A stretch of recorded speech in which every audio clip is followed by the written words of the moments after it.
ইরানের এক সবুজ আর শান্ত গ্রাম, যেখানে সময় যেন থেমে থাকে।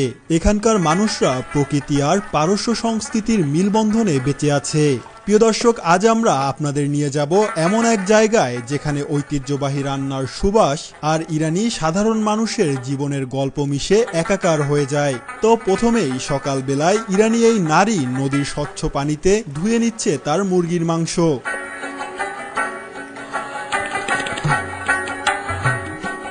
ইরানিরা ছোট খাল বা ঝর্ণার পানিকে সাধারণত রুতখানা বলে ডাকে, আর এদিকে একজন কিছু শাকসবজি হাত দিয়ে এভাবে পরিষ্কার করে নিচ্ছে।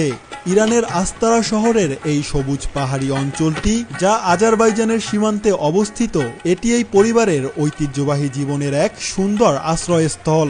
আজকে এই মুরগির লেগ পিসগুলো দিয়ে তৈরি হবে তাদের একটি ঐতিহ্যবাহী খাবার, সবজি পোলাও মুরগি, যা ইরানিদের একটি খুবই পছন্দের এবং জনপ্রিয় খাবার। প্রিয় দর্শক, আজারবাইজানের সীমান্তবর্তী ইরানের আস্তারা শহরের তারা এখানে কৃষি, মাছ চাষ এবং সীমান্ত এলাকায় বাণিজ্যের পাশাপাশি তাদের ঐতিহ্যকে খুব সুন্দরভাবে ধরে রেখেছে।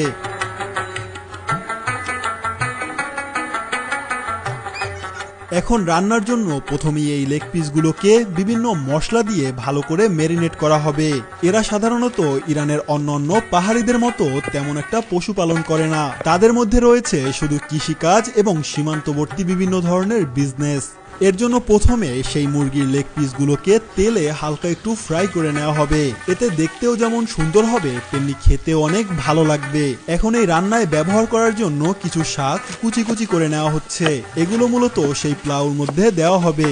তো যাই হোক, এখন মুরগি ভাজা হয়ে গেছে, তাই এক এক করে 2টা চামচ দিয়ে এভাবে তুলে নেওয়া হচ্ছে। আর অন্যদিকে এই বাসমতি সুগন্ধি চাল ভালো করে পানি দিয়ে ধুয়ে ফেলে তা চুলায় দিয়ে দেওয়া হলো। প্রিয় দর্শক, এর সাথে সেই সবুজ শাক কুচিগুলো দিয়ে দিল। এখন এই চাল প্রায় 80% সেদ্ধ হয়ে গেছে, তাই অন্য একটি পাত্রে ঢেলে নেওয়া হচ্ছে। এরপরে কিছু আলু এবং পেঁয়াজ সহ বিভিন্ন মশলা চপিং বোর্ডের উপরে রেখে এভাবে কেটে নেওয়া হলো। এখন বড় একটি কড়াইতে এভাবে মুরগিগুলো সাজিয়ে তার উপরে কিছু পেঁয়াজের স্লাইস দিয়ে দেয়। ইরানি খাবারে সাধারণত সুগন্ধি মশলা যেমন জাফরান, দারচিনি ও হলুদ ব্যবহার করা হয়। প্রিয় দর্শক, এখন একটি মালটা কেটে তৈরি করা হবে ইরানের বিখ্যাত চাই বাহার। তারা মূলত মালটার মধ্যের অংশ কেটে বের করে খোসাটাকে এভাবে ছিদ্র করে। এরপরে এই চা পাতার উপরে কিছু মালটার রস চিপে এইভাবে দিয়ে দেয়। এখন গরম পানি সোজা এই মালটার খোসার উপরে দিবে, তাহলে এই মালটার খোসাটা একটা ছাঁকনির মতো কাজ করবে। কারণ মালটার খোসা আগে থেকেই ছিদ্র করা, তাই গরম পানি চায়ের সাথে মিশে নিচে পড়ে যাবে। এখন তারা একসাথে বসে চা খাচ্ছে এবং প্রকৃতি উপভোগ করছে।